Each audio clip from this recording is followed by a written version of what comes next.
Hello stenographers, be ready for the dictation. The speed of dictation will be 110 words per minute, so be ready for it. 5 seconds to go.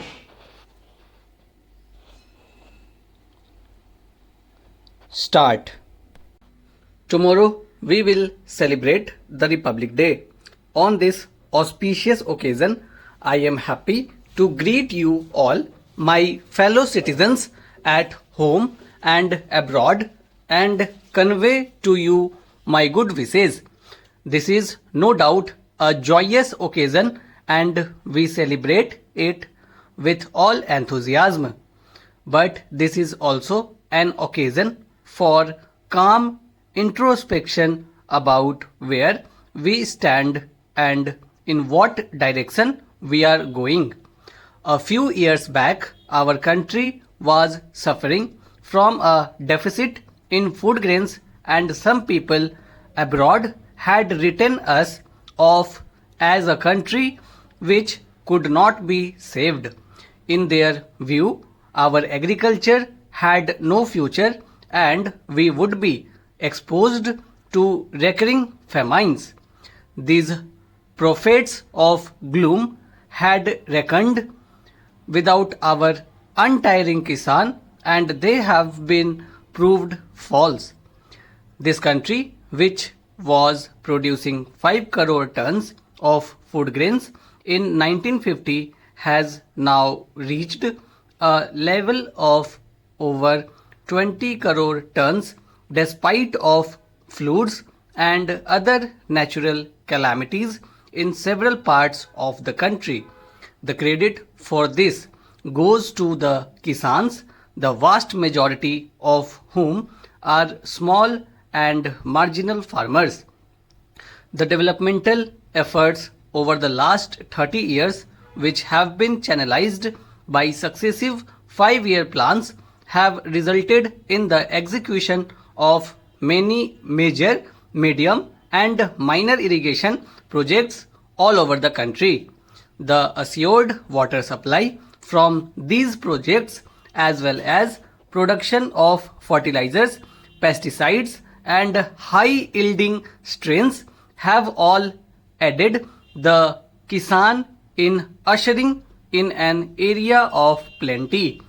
Because of the record output of food grains and industrial raw materials, we have been able to achieve a measure of price stability and contain inflation. Food sufficiency is among the major factors that have helped the country to sustain and strengthen its political and economic independence. We cannot, however, afford to be complacent. In the coming years, we will have to place our agriculture on a sounder and more viable base. We will have to assure fair prices for the farmers' produce and reduce the cost of inputs that will encourage the Kisan to work harder and show better results. There has to be an intensive study of the agroecology of every area, and we must build up self-reliance of each area in order to ensure the full development of its potential. If farmers, scientists, extension workers, developmental administrators, mass media agencies, and above all, our political leaders will all work together, we can soon regain the old image of our as a land full of milk and honey.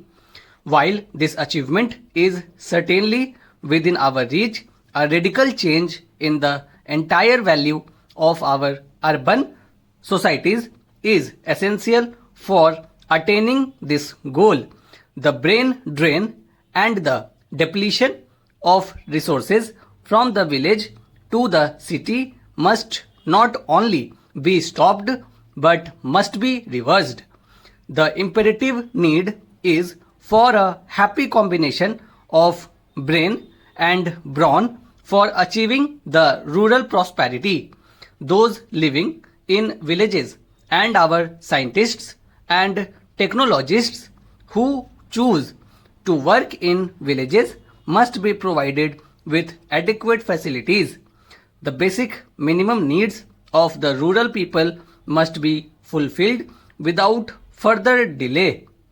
In the welter of demands and agitations by the urban pressure groups for an ever increasing share in the national cake, the needs of the poor farmer, the real producer of wealth in our country, are apt to be overlooked. Let us not forget that India will prosper only if the tiller of the soil lives and prospers. Our hard-working peasantry have proved time and again that they are ready to adopt new technology provided they are helped to do so. It is now the responsibility of every citizen in this country to ensure that our farmers are able to produce more food from less land.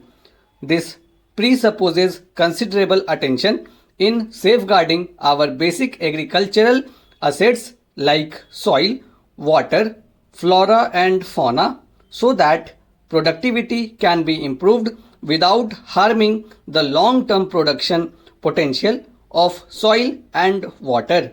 I have had occasion to fly over the Himalayas in recent months and I was shocked to see the extent of deforestation that has taken place.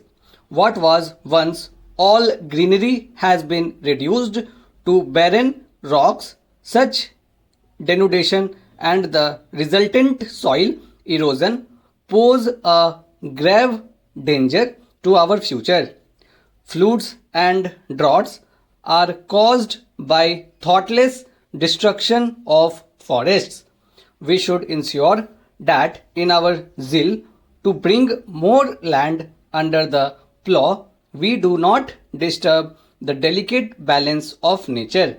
We need to create new forest belts to be maintained in perpetuity. I am happy that the state governments are now imposing restrictions on the felling of trees and preventing further denudation of forest areas. But this is largely a matter for community involvement and initiative, and I hope our people, particularly in the rural areas, will take up this work in right earnest. If today many people still go without enough food, it is not because of lack of food, but rather because of lack of purchasing power. Hence, our agricultural plans will have to aim at generating more and more employment in the rural areas in addition to providing food for our growing population. Stop.